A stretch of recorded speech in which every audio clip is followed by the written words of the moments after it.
Hi hello ನಮಸ್ಕಾರ, ನಾನು ನಿಮ್ಮ ಶ್ರುತಿ ಆಚಾರಿ. ಇವತ್ತು ನಾವು 6ನೇ ತರಗತಿಯ ತಿಳಿ ಕನ್ನಡ ಪಠ್ಯಪುಸ್ತಕದಿಂದ ಪದ್ಯ ಈ ಮಣ್ಣು ನಮ್ಮದು ಪಾಠವನ್ನು ಮಾಡ್ತಾ ಇದ್ದೀವಿ. ಕವಿ ಬಂದು R.N.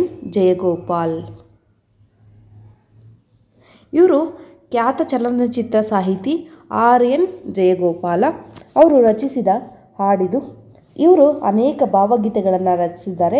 ಅನೇಕ ಸಿನಿಮಾಗಳಿಗೆ ಹಾಡುಗಳನ್ನು ಕೂಡ ಬರೆದಿದ್ದಾರೆ. ಈ ಜನಪ್ರಿಯ ಭಾವಗೀತೆ ನಮ್ಮೊಳಗಿನ ನಾಡ ಪ್ರೇಮವನ್ನು ಹೆಚ್ಚಿಸುತ್ತೆ. ಈ ಪದ್ಯದ ಭಾವವು ದೇಶವನ್ನು ವರ್ಣಿಸಿ ದೇಶ ಪ್ರೇಮವನ್ನು ಹುಟ್ಟಿಸುವುದು ಆಗಿದೆ. ರೈತರು ವಿಜ್ಞಾನಿಗಳು ಕೂಡಿ ಹೊಸ ಭಾರತವನ್ನು ನಿರ್ಮಾಣ ಮಾಡ್ತಿದ್ದಾರೆ ಎಂಬ ಆಶೋತ್ತರಗಳನ್ನು ಬಿಂಬಿಸ್ತಿದ್ದಾರೆ.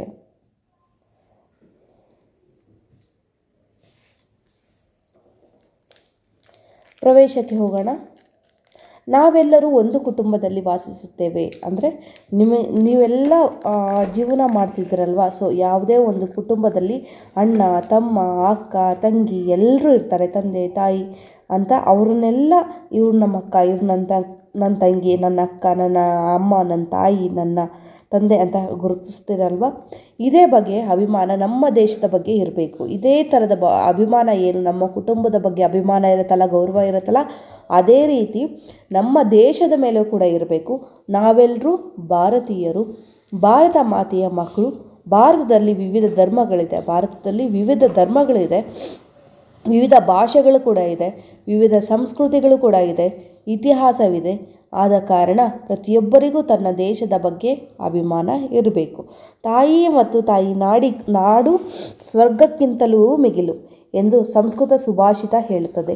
ಕುವೆಂಪುರವರು ದೇಶ ನನ್ನದು, ನಾಡು ನನ್ನದು ಎನ್ನದ ಎದೆ ಸುಡುಗಾಡು ಎನ್ನುತ್ತಾರೆ. ಇಲ್ಲಿ ಕವಿ R.N. ಜಯಗೋಪಾಲರು ಈ ದೇಶವನ್ನು ವರ್ಣಿಸಿ ದೇಶ ಭಕ್ತಿಯನ್ನು ಮೆರೆದಿದ್ದಾರೆ. ಈ ಮಣ್ಣು ನಮ್ಮದು, ಈ ಗಾಳಿ ನಮ್ಮದು, ಕಲನೆ ಹರಿಯುತ್ತಿಹ ನೀರು ನಮ್ಮದು, ಕಣ ಕಣದಲ್ಲೂ ಭಾರತೀಯ ರಕ್ತ ನಮ್ಮದು. ಅಂದರೆ ಈ ಮಣ್ಣು ನಮ್ಮದು, ಇದೇ ನಾವು ಬದುಕ್ತಿದ್ದೇವಲ್ಲ, ಈ ಮಣ್ಣು ನಮ್ಮದು, ಈ ಗಾಳಿ ನಮ್ಮದು, ಕಲನೆ ಹರಿಯುತ್ತಿಹ ಅಂದರೆ ನೀರು ಹೇಗೆ ಹರಿಯುತ್ತಂದರೆ ಕಲನೆ ಅಂತ ಹರಿತಾ ಇದೆಯಂತೆ. ಅವರು ಆ ಥರ ವರ್ಣನೆಯನ್ನು ಮಾಡಿದ್ದಾರೆ. ಕಣ ಕಣದಲ್ಲೂ ಭಾರತೀಯ ರಕ್ತ ನಮ್ಮದು. ಏನು ನಮ್ಮಲ್ಲಿ ಹರಿಯುವಂತಹ ರಕ್ತ ಇದೆಯಲ್ಲ, ಇದು ನಮ್ಮ ಭಾರತ ದೇಶದ್ದು. ನಾವು ಕಾಯುವ ಹಿಮಾಲಯವೂ ತಂದೆ ಸಮಾನ. ನಾವು ಕಾಯುವ ಮೀನ್ಸ್ ಕಾಯುವ ಹಿಮಾಲಯ ತಂದೆ ಸಮಾನ. ನಮ್ಮನ್ನು ಕಾಯುವಂತಹ ಹಿಮಾಲಯ ಪರ್ವತ ಇದೆಯಲ್ಲ, ಅದು ನಮಗೆ ತಂದೆ ಸಮಾನ. ಗಂಗೆ ತುಂಗೆ ಕಾವೇರಿಯು ತಾಯಿ ಸಮಾನ. ಏನು ನದಿಗಳಿದೆ, ಗಂಗೆ ತುಂಗೆ ಕಾವೇರಿ ಹರಿತಾ ಇದೆಯಲ್ಲ, ಇದು ಎಲ್ಲ ನಮ್ಮ ತಾಯಿಗೆ ಸಮಾನ. ಈ ದೇಶದ ಜನರೆಲ್ಲರೂ ಸೋದರ ಸಮಾನ. ಈ ದೇಶದ ಜನರು ಅಂದರೆ ಏನು ನಮ್ಮ ದೇಶದಲ್ಲಿ ಜನ ಇದ್ದಾರೆ, ಭಾರತ ದೇಶದಲ್ಲಿ, ಅವರೆಲ್ಲರೂ ಸೋದರ ಸಮಾನ ಅಂದರೆ ಅಣ್ಣ ತಮ್ಮಂದಿರ ಸಮಾನ. ಈ ನಾಡಿನ ಹೃದಯವದು ದೈವ ಸನ್ನಿಧಾನ. ಈ ನಾಡಿನ ಹೃದಯ ಇದೆಯಲ್ಲ, ಅದು ದೇವರ ದೇವಸ್ಥಾನ ಇದ್ದಂಗೆ, ಸನ್ನಿಧಾನ ಇದ್ದಂಗೆ. ಅಜಂತ ಎಲ್ಲೋರ ಹಳೆ ಬೀಡು ಬೇಲೂರು, ಶಿಲೆಗಳಿವು ಕಲೆಯ ಆಗರ. ಅಜಂತ ಎಲ್ಲೋರ ಹಳೆ ಬೀಡು, ಇವು ಶಿಲೆ ಕಲೆಯ ಆಗರವಾಗಿದೆ. ಆಗರ ಅಂದರೆ ನೆಲೆಯಾಗಿದೆ, ಕಲೆಯ ನೆಲೆ ಆಗಿದೆ. ಹಿಂದೂ, ಬುದ್ಧ, ಜೈನ, ಕ್ರೈಸ್ತ, ಮುಸಲ್ಮಾನ ಧರ್ಮಗಳ ಮಹಾಸಾಗರ. ನಮ್ಮ ದೇಶದಲ್ಲಿ ಎಷ್ಟು ಧರ್ಮಗಳಿದೆ ಅಂದರೆ ಅದು ಏನು ಹೇಳೋದಕ್ಕೆ ಆಗೋದಿಲ್ಲ, ಅಷ್ಟು ಇದೆ. ಬಟ್ ಅದರಲ್ಲಿ ಕೆಲವೊಂದು ತಗೊಂಡಿದ್ದಾರೆ. ಹಿಂದೂ, ಬುದ್ಧ, ಜೈನ, ಕ್ರೈಸ್ತ, ಮುಸಲ್ಮಾನ, ಈ ಥರ ಹಲವಾರು ಧರ್ಮಗಳಿದೆ. ತಂಗಾಳಿಗೆ ತಲೆದೂಗುವ ಪೈರಿನ ಹಾಡು, ಈ ಹಾಡಿಗೆ ತಾಳ ಕೊಡುವ ಯಂತ್ರದ ಜಾಡು.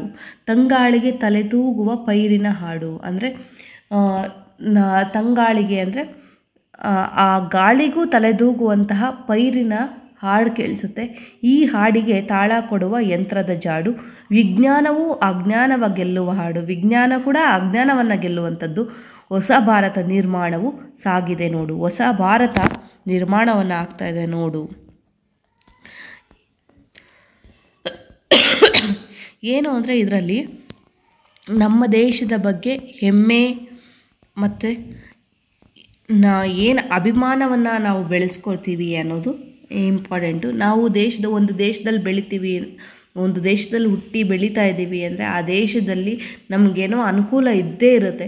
ಸೊ ಅದರಿಂದ ತಗೊಂಡು ನಾವು ಅಭಿಮಾನವನ್ನು ಕೊಡಬೇಕು, ಆ ದೇಶಕ್ಕೆ ಗೌರವವನ್ನು ಕೊಡಬೇಕು ಅನ್ನೋದು ನನ್ನ ಅಭಿಪ್ರಾಯ.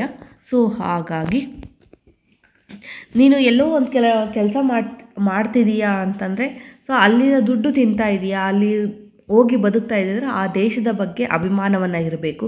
ಆದರೆ ಯಾವುದೇ ಇವಾಗ ನಿನ್ನ ದೇಶ ಬೇರೆಯಾಗಿದ್ದರೂ ನೀನು ಹೋಗಿ ಒಂದು ಕಡೆ ದುಡಿತೀಯಾ ಅಂದರೆ ಓಕೆ, ದುಡಿ, ಬೇಡ ಅನ್ನೋದಿಲ್ಲ.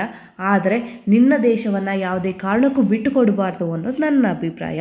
ಸೊ ನಿಮಗೆಲ್ಲ ಇಷ್ಟ ಆಗಿದ್ದರೆ ಲೈಕ್ ಮಾಡಿ, ಹಾಗೆ ಇದೇ ಥರ ವೀಡಿಯೋಸ್ ಬೇಕು ಅಂದರೆ ಸಬ್ಸ್ಕ್ರೈಬ್ ಮಾಡ್ಕೊಳ್ಳಿ. Thank you for watching.